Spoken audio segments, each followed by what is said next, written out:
Yahweh Shemel Shai. Yahweh Shemel Shai. Barakatah Yahweh Shai. Barakatah Yahweh Shai. Exodus 24:12. And the Lord said unto Moses, Come up to me into the mount, and be there, and I will give thee tables of stone, and a law, and commandments which I have written, that thou mayest teach them. And Moses rose up, and his minister Joshua. And Moses went up into the mount of God. And he said unto the elders, Tarry ye here for us, until we come again unto you. And, behold, Aaron and Hur are with you.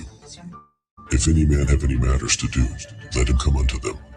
And Moses went up into the mount, and a cloud covered the mount, and the glory of the Lord abode upon Mount Sinai. And the cloud covered it 6 days. And the 7th day he called unto Moses out of the midst of the cloud. And the sight of the glory of the Lord was like devouring fire on the top of the mount in the eyes of the children of Israel. And Moses went into the midst of the cloud, and gat him up into the mount. And Moses was in the mount 40 days and 40 nights. Yahweh Shemel Shai. Yahweh Shemel Shai. Barakatah Yahweh Shai. Barakatah Yahweh. Barakatah Yahweh. Barakatah Yahweh Shai.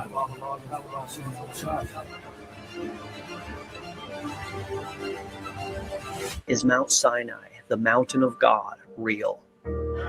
Why hasn't mainstream archaeology taken Mount Sinai seriously? Because for 1,500 years we've been looking at the wrong place. St. Catherine's Monastery, the alleged Mount Sinai site, has no archaeologic evidence to support it. But just 300 kilometers to the east is Jabal el-Lawz, which is potentially the real Mount Sinai. Not only does this mountain appear to have been burned by some kind of heat that melts rocks, it is surrounded by geologic and archaeologic evidence that supports the biblical narrative of the Exodus. Following the path out of Egypt that Moses and the Jewish people could have taken, the Exodus trail begins at the Gulf of Aqaba, where the Israelites were stuck between a rock and a hard place. Technically, rocks in a wet place. On one side, a mountain with the only entry blocked off by the Pharaoh's army, and the other side, the Red Sea. Imaging of the sea floor at the crossing point shows a traversable and gradual decline into the sea. Not a land bridge, but also not a cliff that they couldn't navigate. And in antiquity, this site was known to be the crossing point. The Jewish king Solomon erected markers on both sides of the sea at this crossing point. One of them still exists to this day. After the Red Sea, the Jewish people camped at the Palms of Elim. And they came to Elim, where were 12 wells of water, and 70 palm trees. After Elim was the miracle at the rock in Horeb. Behold, I will stand before thee there upon the rock in Horeb, and thou shalt smite the rock, and there shall come water out of it, that the people may drink. Here's what we'd want to see to validate that it's the real rock in Horeb. It would need to be identifiable near Mount Sinai and have evidence that water flowed from it. This rock is massive. It sits atop a hill and sticks out like a sore thumb. And even though this is a desert climate, there are clear signs of erosion. Next stop, the altar to the golden calf. Imagine this. They had just seen God split the Red Sea and then split the rock at Horeb. Now they're watching Moses on Mount Sinai that's on fire. And what do they do to celebrate? They build an altar to a golden calf and party. At the base of Mount Sinai is an altar made of rock, and it appears to have been erected as an altar to the golden calf. There's even what appears to be Egyptian hieroglyphics of a calf inscribed on the rocks that make up the altar. And now we get to the actual mountain itself. From the base of the mountain, you can see the charred rock at the peak of the mountain. And upon closer inspection, the rocks appear to be melted. What would cause rocks on the top of a mountain to melt? Is it possible that it was the presence of God that did this to these rocks? Can you imagine? Moses, Moses, put off thy shoes from off thy feet, for the place whereon thou standest is holy ground.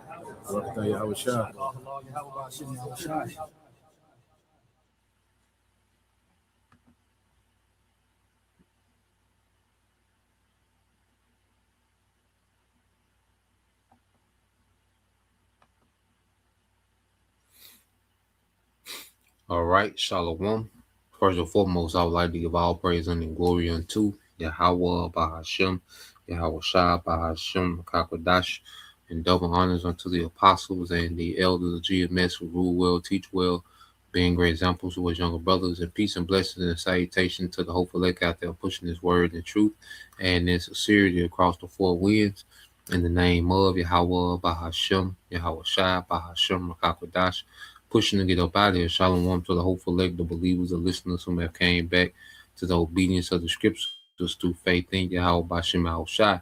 All right, and but I want to get into the day, dealing with, morning news and prophecy, is dealing with how the middle class, okay, the middle class is being finished off.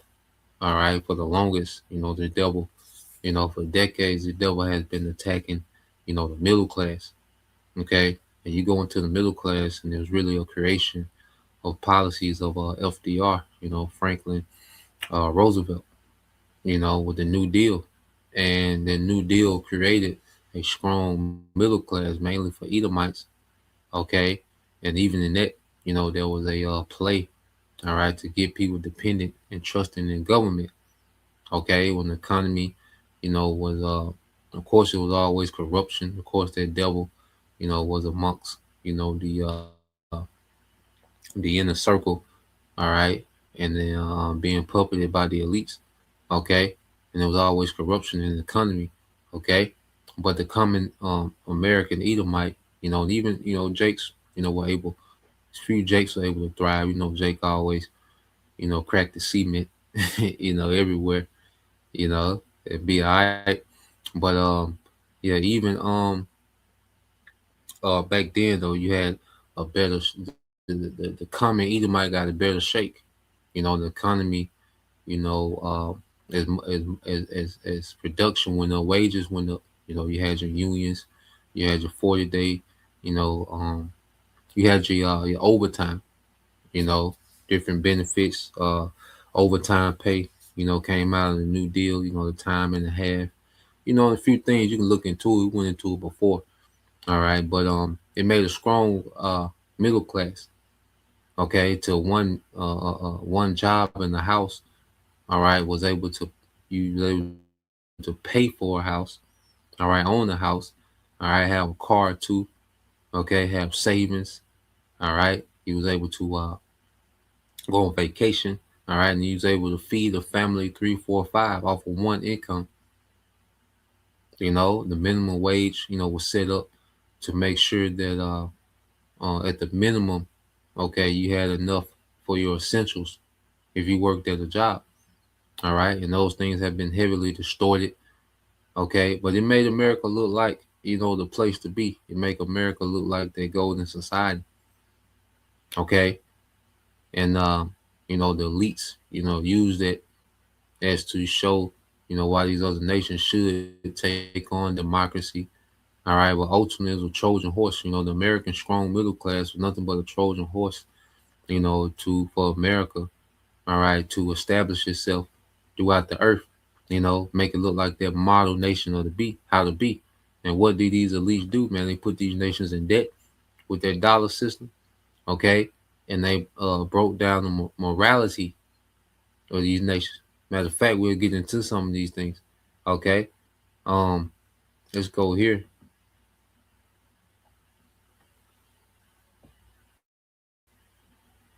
All right, what you got a thing called the booming 50s, post World War II economics, was off the charts for America, man. American families, okay, they were winning. You see? So come on now. Oh boy. Hold on.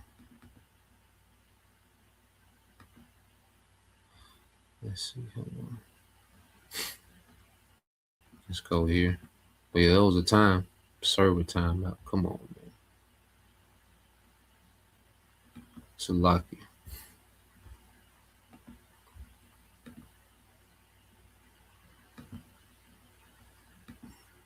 Yeah, that was a time when America did get all right, the American families did get a small slice of the American pie. Okay.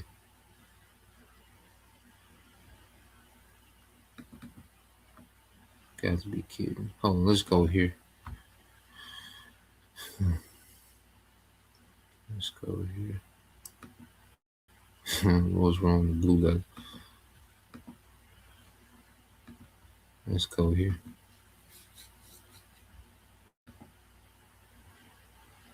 So let's go to the book of Jeremiah, chapter 50.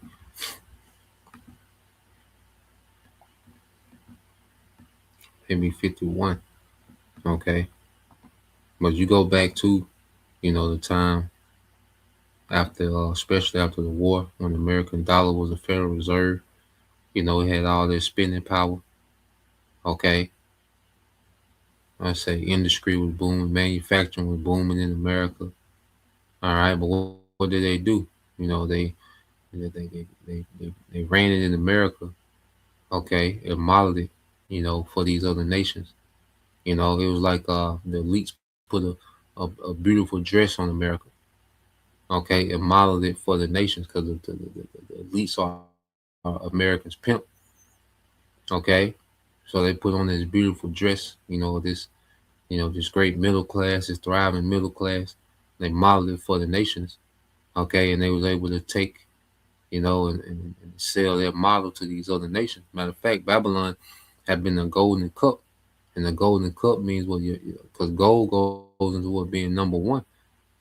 All right, being the highest or the highest, man. Gold, the most precious and coveted, metal, precious metal on the earth. Okay, so Babylon had been a golden cup in the Lord's hand, and it was filled with what? Filled with wine. Okay, capitalism, democracy, but then also came what? Satanism. You see, the governments of the different nations selling out their people, okay, to this elite banking system, okay, that puts them in forever debt. It said they made all the earth drunken, okay, they made all the earth, all right, drunken, man, and the nations have gotten drunken off this golden cup.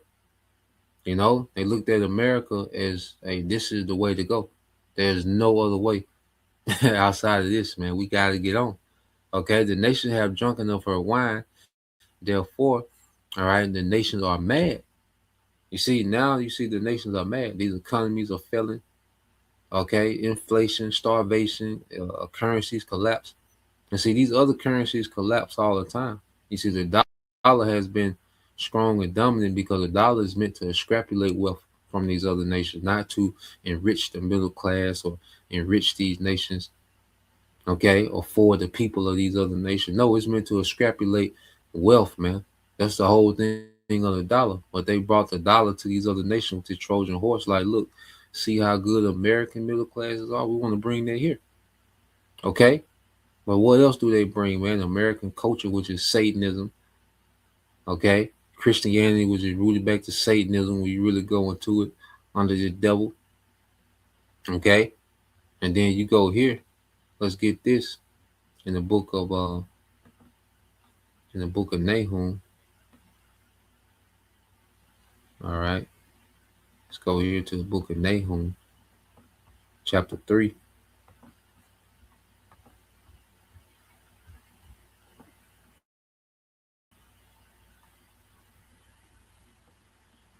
All right, this is the book of Nahum, chapter 3. In verse 4, it said, because of the multitude of the whoredoms of the well-favored harlot, the mysteries of witchcraft that sell a nation through her whoredoms and her families through her witchcraft. Okay? Is well-favored harlot, because for the longest time, America has been this well-favored harlot in the earth. The elites had America on their whole scroll, man. Okay? To these other nations. All right? And the other nations brought in. Okay? Well, it came with witchcraft. Even this whole money thing, man, is witchcraft, man. You see, they sell the nation through her whoredoms, man. Okay? So America had these other nations turning tricks for the elites, man. Okay? And families, these ruling families, all right, these other peoples. But mainly, you go into all these nations, they all have oligarchs, man. They get rich off this system while the masses suffer and become what? Slaves for the elites, man. Okay? Through this current, economic system, he has made people debt slaves, man. And this devil wants to take it a step further and make people digital debt slaves, man. Okay? So what he just has off the charts control, man. You see, he want to take it up a notch, man. You see? And it's very childish how this man runs the earth, man. You know, the things that he intentionally does in the earth, man, is extremely childish, man. When you go here real quick, we'll get that. And then I got a video I want to segue to. But when you go to Haggai chapter 1, okay. Let's see. Where's Haggai?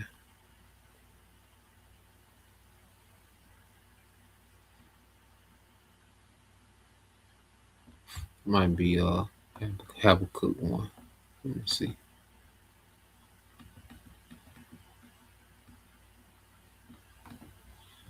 I believe it's Habakkuk 1. Okay.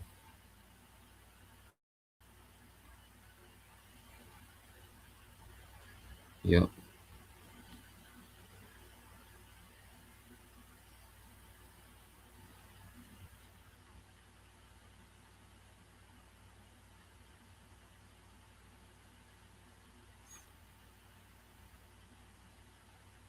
Yeah, let's go through here and read this. So this is the book of Habakkuk chapter 1.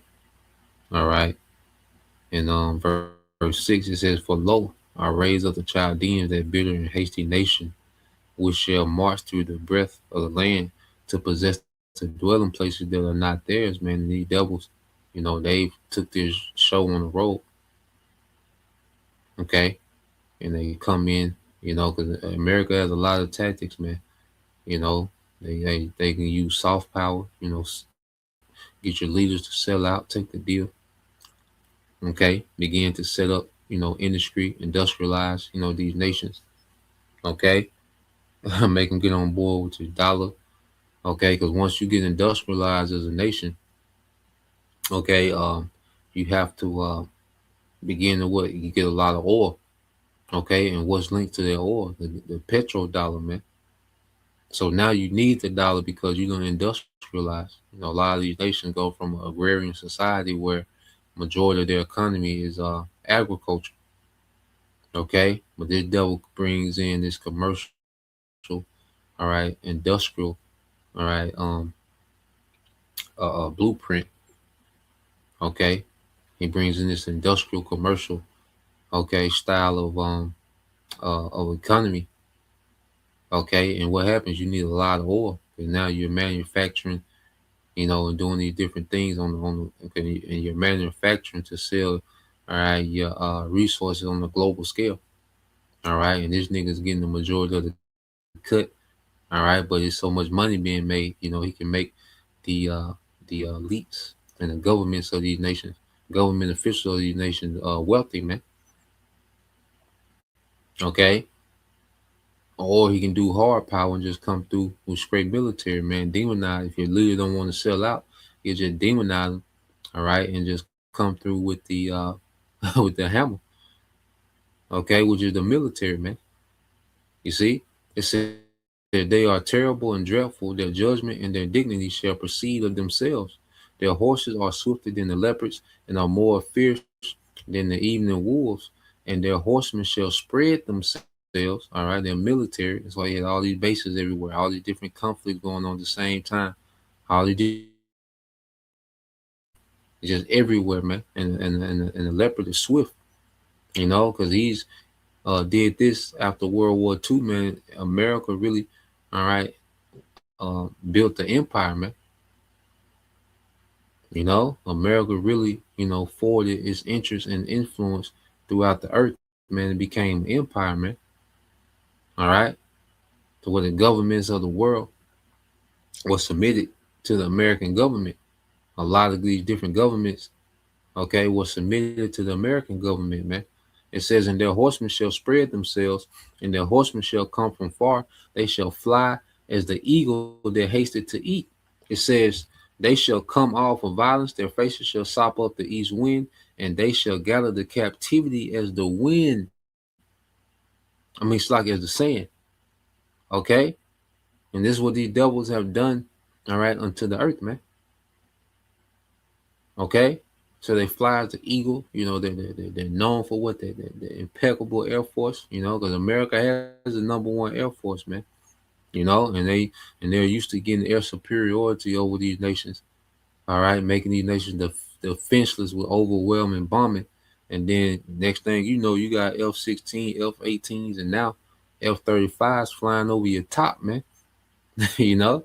Now that's something they can't establish in Iran. This is why, you know, they're having such a time. Okay, but for the longest, man, the devil just come in and overwhelm you, do a few bombing campaigns for a few days. That's why they thought this thing was gonna be a few days, man, because this is how they usually get down. You see, American military used to finishing your ass off in a few days. The rest of the days are just victory laps. You know, just bombing your ass. All right, the smithereens. uh, why you smithereens? But you know, yeah, man. They used to having their air superiority, man, to where they just flying over you, you know, unhindered and just going crazy on your ass, man. You know, making these nations tap out. You know, but they're not able to do this now in Iran because the Lord finna shift this thing, man. Well, this war gonna work against them. Okay, and it says they shall come all for violence. Their faces shall sup up the east wind, and they shall gather the captivity as the sand, man. And this is what they've done. You know, they put people enslaved, all right, to this debt of these bankers, man. Okay, and the American population is no different. They just dressed it up real good in America, man, with a lot of entertainment, a lot of convenience. Okay, well, Americans are no more than debt slaves, man. Okay, and it's getting worse and worse. And you see, people are trying to, you know, people's hope is that they can somehow get back to that, you know, that era where the middle class, all right, was thriving. You know, this is what the devil, you know, is attempting to do. I mean, this is what these common Edomites, these common people in America, all right, they want just a piece of that American golden age back, and they'll be okay. All right, but this devil, he's going to bring nothing but more pressure with the promise of something better than that American golden age through the form of that sea hip. Okay, well, let's go here real quick. Let's go here to Ecclesiastes.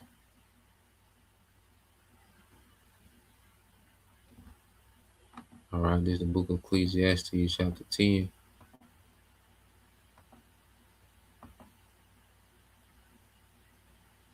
All right, Ecclesiastes 10 and 16 says, "Woe to thee, O land, when thy king is a child, and thy princes eat in the morning." You know, woe to thee, O land, when thy king is a child, and thy princes eat in the morning. Okay, this man is a child. His very child is how this man runs the earth, man. You know, to all these systems is built around keeping people, you know, impoverished, man. Okay, and dependent on him.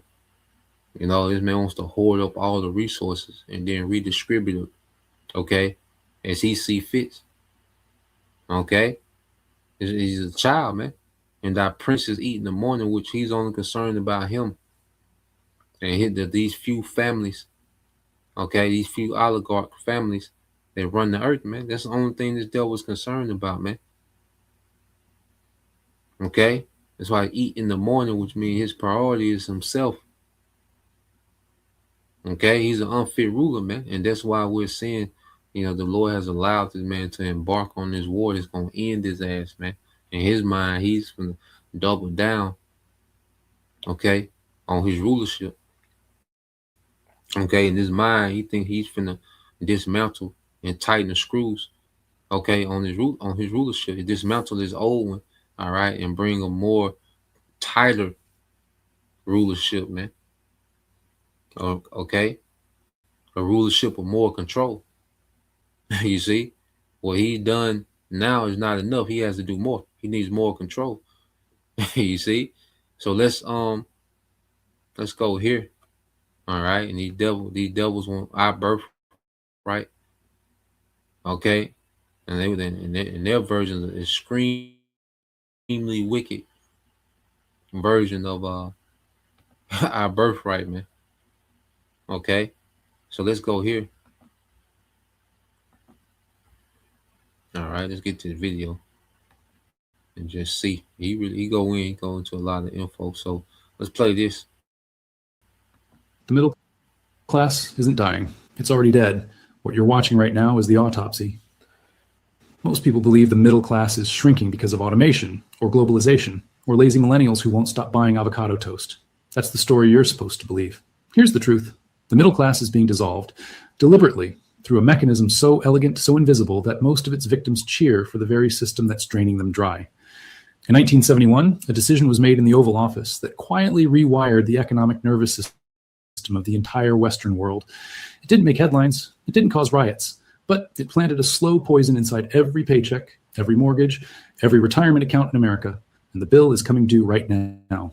Open any economics textbook published before 1975, and you'll find a simple, beautiful promise embedded in every chapter. Work harder, be more productive, watch your wages rise to match. For 100 years, that promise held.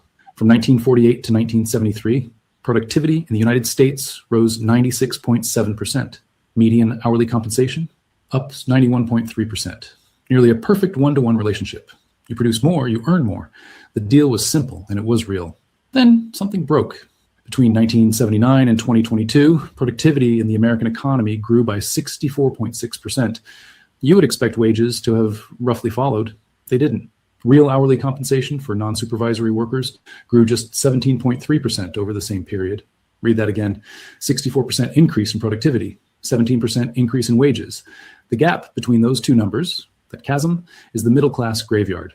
That's where 40 years of prosperity went to disappear. Where did it go? The Economic Policy Institute tracked it. Since 1979, the top 1% of earners captured 38% of all income growth in America. The bottom 90%, 15%. If wage growth had simply kept pace with productivity since 1979, the median full-time worker in America today would be earning roughly $10,000 more per year than they currently are. That's not a rounding error. That's a house down payment. That's a year of college tuition. That's the difference between a retirement account and a retirement crisis. Here's the historical parallel that nobody talks about in this context. In Victorian England, between 1780 and 1840, the Industrial Revolution produced one of the most dramatic productivity explosions in human history. Britain's industrial output doubled, then doubled again. The factory owners became fabulously wealthy. And the workers, real wages for ordinary English laborers, declined during the first 50 years of the Industrial Revolution, even as the nation exploded with productive capacity. Historians call it the Engels Pause, named after Friedrich Engels, who documented factory life in Manchester and couldn't reconcile what he saw with what economic theory predicted. Production was soaring. Workers were starving. The gains were real. They were just being captured somewhere else. We are living through a second Engels Pause. And just like the first one, it's not an accident. The divergence we see today begins to appear precisely at the moment that two things happen simultaneously. American corporations gained the legal infrastructure to offshore production, and the financialization of the economy began. When you can move your factory to Mexico, labor loses its leverage. When stock buybacks become your primary business strategy, shareholders win and workers lose. The divorce between productivity and wages isn't an economic mystery. It's a power shift. One side of the negotiating table got stronger and the other side got gutted. The middle class didn't fail. The deal they were promised was quietly revoked. Here's the mechanism that almost nobody talks about, the one that makes the productivity theft look almost quaint by comparison. His name was Richard Cantillon, an Irish-French banker writing in 1730, nearly 3 centuries before anyone would need his insights this badly. His observation was deceptively simple. When new money enters an economy, it doesn't affect everyone equally. It flows unevenly. The first people to receive the new money benefit massively. The last people to receive it, after prices have already risen, are made worse off. The bankers win. The savers lose. The early receivers thrive. The late receivers pay the tab. Most people know this effect abstractly. What they don't understand is that the American middle class has been systematically engineered into the last receiver position for 50 consecutive years. Here's how it works today. The Federal Reserve creates money, call it quantitative easing, call it asset purchases, call it emergency liquidity facilities. The terminology changes. The mechanism doesn't. Newly created money flows first into the banking system, then into financial assets, then into real estate, then into corporate earnings, then maybe into wages for the people who actually do the work. Between 2009 and 2020, the Federal Reserve expanded its balance sheet from $900 billion to $7 trillion. In the same period, the S&P 500 tripled, the Dow quintupled. Housing prices in major metros climbed 60, 80, even 120% in cities like San Francisco, Denver, and Seattle. This looks like wealth creation. It isn't. It's wealth redistribution wearing a tuxedo. Now, here's the brutal detail hiding inside the data. According to the Federal Reserve's own survey of consumer finances, the top 10% of American households own approximately 87% of all stocks and mutual funds. The bottom 50% own less than 1%. So when quantitative easing pumps trillions into asset prices, 90% of that windfall flows to the top 10% of the population. The middle class, which owns some stock through their 401s, but whose primary asset is usually their home and their labor, gets a diluted version of the gains and the full version of the costs. The full version of the costs looks like this: food prices up, energy prices up, healthcare premiums up, childcare up, the things you can't opt out of, the actual substance of a middle class life, rising faster than wages, faster than returns on the modest savings the middle class actually holds. This is the Cantillon trap. It isn't a bug. By the time you receive the new money through your paycheck, your savings account, your marginally higher Social Security check, inflation has already eaten the benefit. You're the person at the end of the line. You get the water after everyone else has already drunk from it. But the story gets worse, because the Cantillon trap only describes the mechanism. The destination is something else entirely. The OECD's 2019 report, Under Pressure, The Squeezed Middle Class, documented this across 20 member countries. Middle-class households now spend a higher share of their income on housing, healthcare, and education than they did 30 years ago. They have lower financial buffers than their parents had, and their confidence that their children will be better off than they are has collapsed to its lowest level since the data began being collected. The middle class isn't just poorer, they're more precarious. The psychological experience of middle-class life, which used to mean security, stability, the ability to absorb a setback without catastrophe, has been replaced with a chronic low-level financial terror that most families are simply too exhausted to name. Branko Milanovic, the World Bank economist who spent 30 years mapping global inequality, put it cleanly: the hollowing out of the middle class in rich countries is not a side effect of globalization. It is one of its central products. He documented the famous elephant curve of global income growth, showing that between 1988 and 2008, the global poor gained, the global ultra-rich gained enormously, and the middle class of developed nations gained almost nothing. The elephant's trunk reaches the sky for the billionaires at the top. The body of the elephant sags for everyone else. There's a specific quality to the middle class collapse that makes it different from ordinary poverty. It's not that people are starving. It's that the three pillars of middle class life, the things that used to define what the middle class was, have been systematically repriced out of reach. Start with housing.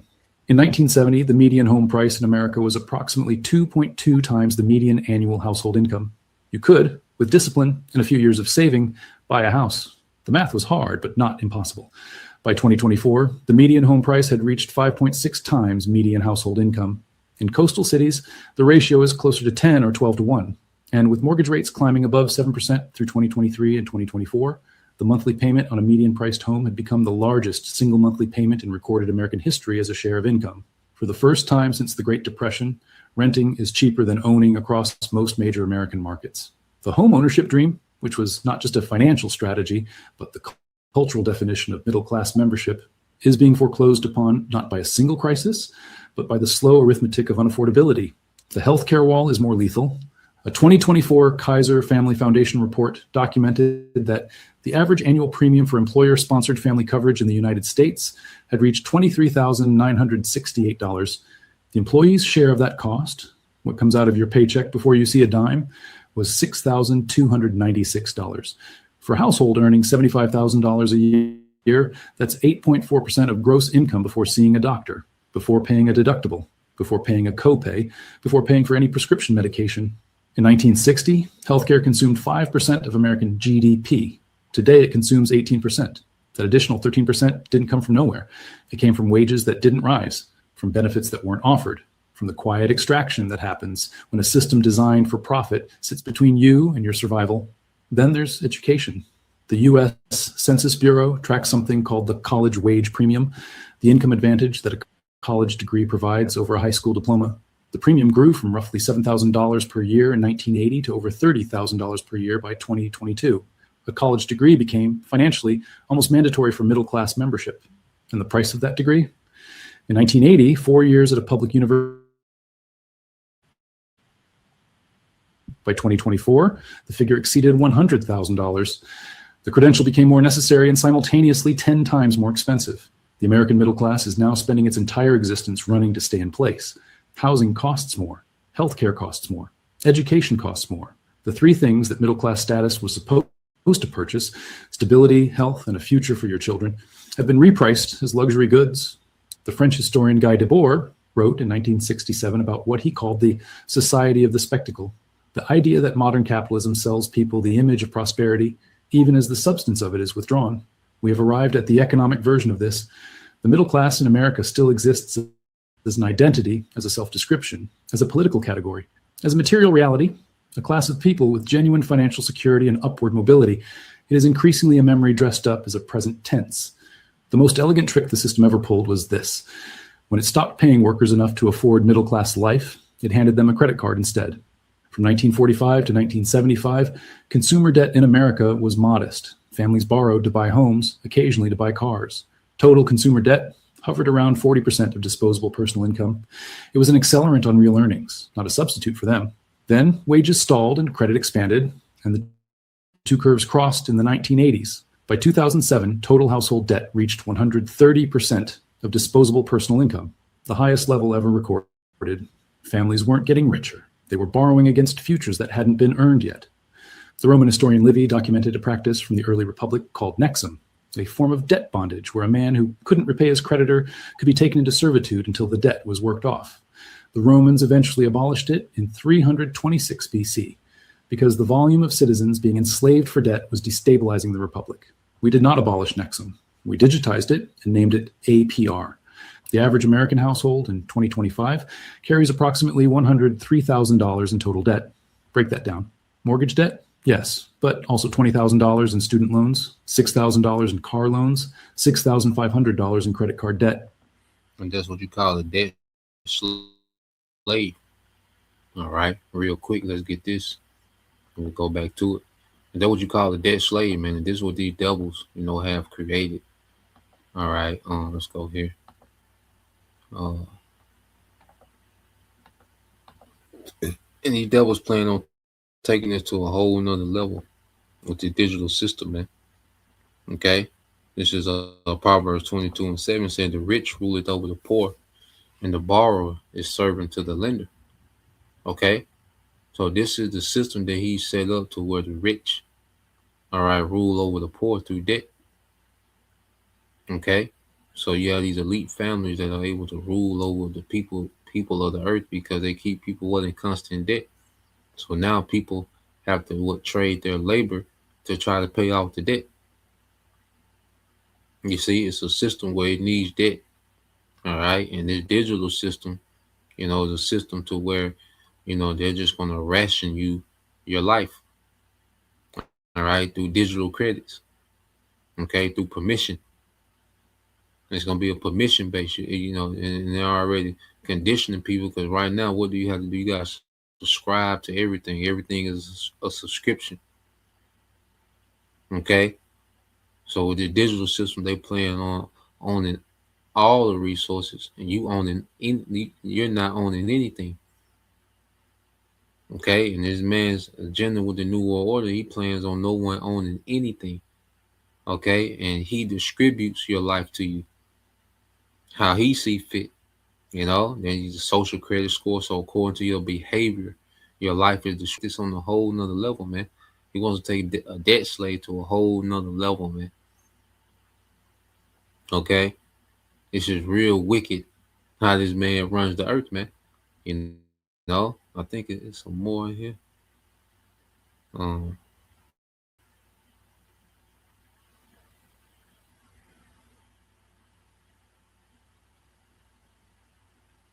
Yeah, let's go here. Proverbs 22:22. It said, rob not the poor because he is poor. And this is all the devil does. And he keeps people poor because they keeps people vulnerable. And he's able to prey on it. He's able to extrapolate labor from that. Okay, he's able to extrapolate control from that, from people being poor. Okay, and you don't have to be in, in the soup line, okay, or living in a cardboard box to be poor. No, if you have to go in debt, okay, to maintain yourself, well, you're poor, which most of the world is, man. You gotta go into debt to sustain yourself. You are part of the poor. Okay, that means that your labor by itself isn't cutting it anymore. Okay, so you got to take on debt, and now you're stuck. You're locked into this contract of servitude to try to pay it off.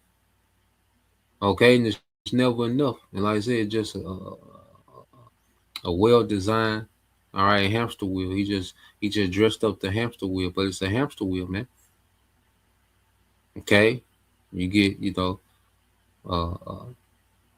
convenience. Okay, you got the nightlife. You have all this access to particular things.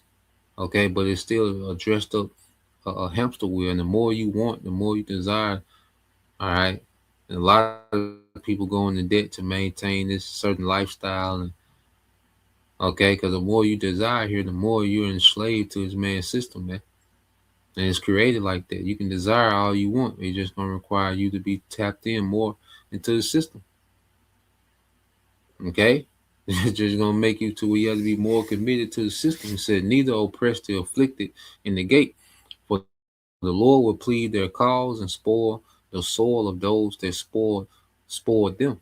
Okay, and that's gonna be for the Israelites, man, because we get it the worst. You see, we at the bottom of this system, man.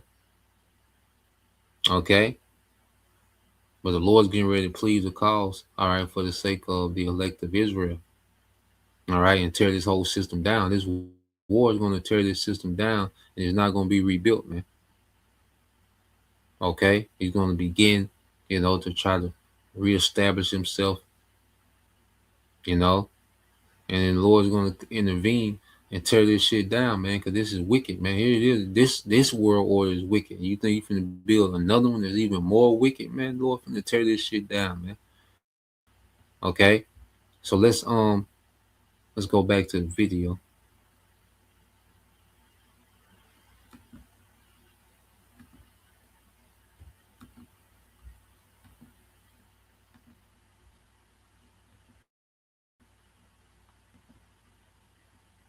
Charging an average interest rate of 22.8%. The credit card interest rate alone, 22.8%, is not a market rate. It's a punitive rate. It's the rate you charge people who have no other options. Here's the mechanism that makes this a trap and not just a burden. When you're servicing high interest debt, every dollar you earn gets processed through the financial system before it reaches your life. You work, you pay taxes, you pay debt service. What remains is your actual standard of living. And as debt grows and wages stagnate, that remainder shrinks, while the family's sense of financial pressure expands into every crevice of their existence. Thomas Piketty's central finding in capital in the 21st century was elegantly brutal. When the rate of return on capital, what money earns when invested, exceeds the rate of economic growth, what wages earn through work, inequality compounds automatically. The rich get richer not because they work harder, but because they have capital that earns more than labor does. The middle class, which earns primarily through labor and holds primarily liabilities rather than assets, falls further behind every year simply by standing still. Piketty examined French inequality data going back to 1700. He found that the relatively egalitarian period of 1930 to 1980, the era that created the middle class as a mass phenomenon, was the historical anomaly, not the norm. The norm, the baseline state of capitalist economies when left to their own devices, is extreme concentration. The middle class was created by political choices, progressive taxation, union protections, housing subsidies, GI bills, regulated financial systems, and it is being destroyed by the reversal of those choices. The World Inequality Database now tracks this in real time. In 1980, the bottom 50% of Americans held approximately 4% of national wealth. By 2023, they held 2.3%. The top 1% held 22% of wealth in 1980. By 2023, they held 38.7%. The middle isn't just squeezed, It's being compressed toward the bottom. Here's the thing about slow collapses. They're invisible until they're undeniable. The Roman silver coin didn't denounce its own debasement. It just got lighter year by year until one morning a merchant in Alexandria picked up a denarius and scratched the surface and watched the silver flake away, revealing the bronze underneath. By then, the damage was complete. We are in the flaking silver moment of the American middle class. The productivity gains were real. The prosperity was real. But the coin was being debased through wage suppression, through asset inflation that only the wealthy could harvest, through a credit system that replaced earnings with borrowing and called it growth. The data doesn't leave much room for comfort. Pew Research Center found that in 1971, 61% of American adults lived in middle-income households. By 2023, that number had fallen to 50%. A majority became a minority in 50 years, and the households that left the middle tier didn't all go up. Roughly equal numbers went down. You came into this video thinking the middle class was dying because of forces nobody controlled. What you know now is different. The mechanisms were specific, the timing was deliberate, and the people at the top of the Cantillon chain, the first receivers of every new dollar the Fed creates, knew exactly what they were doing when they built it. The question that should keep you up at night isn't whether the middle class will survive. It's whether the people running the system want it to. If this cracked something open for you, if what you just watched felt less like a video and more like finding a map you should have had years ago, subscribe. This channel exists. Yeah, man, and that's why the Lord finna come change the rulership at the top. Okay, because these devils, they want to take this to another level. Okay, when you go here, let's get this. And that's why the Lord says, you know, except the Lord shorten the days, man. Okay, because this devil, he wants to take this wicked system, all right, this current wicked system, and upgrade it to a digital, all right, wicked system of more control, man. Okay, so we have to be thankful that the Lord has it to where, you know, this devil's enterprise is gonna fail. Okay, let's go here. Matter of fact, let's go to Sirach since we're here.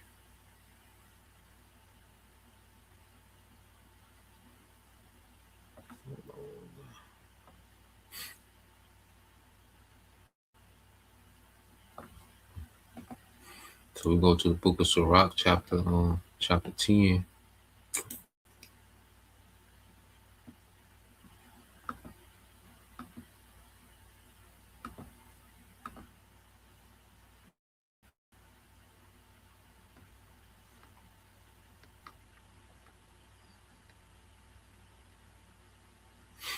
All right, start at 1. It says, a wise judge will instruct his people, and the government of a prudent man is well ordered. And see, this is the exact opposite, man. Okay, this is anything but an ordered kingdom, man. You see, it's a kingdom of oppression. Okay, this is a rulership of oppression, man. You know, why would you want, you know, people to starve? You're already ruling over them. They're already, all right, subjugated to your system, to your government. Okay, to your law. They're already subjugated. You see, why do you have to, you know, impoverish?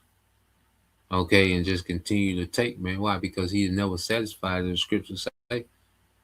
Okay, it says, as the judge of the people is himself, so are his officers, and what manner of man the ruler of the city is, such are all they that dwell therein. Okay, and this is why you have a society full of scammers and schemers. Okay, this is why you have a society where people just looking to devour one another. How can they get off? How can they get out? Okay, how can they get over? You see, the whole society is like that now. All right, so you have from the elite governments to all these corporations to all these different businesses and institutions. Everybody's getting over. You know, insurance companies and everything you can think of where transactions happen. All right, the majority of it is people getting over. You know, everything you do is has some type of scam or fine print in it, man. All right, and this is the society that this man has created. Says an unwise king destroyed his people, but through the prudence of them which are in authority, the city shall be inhabited, man. Okay, the city shall be inhabited. All right, So we're in the time now that that the Heavenly Father, all right, we read verse 4. It said the power of the earth is in the hand of the Lord. All right, it's in his authority.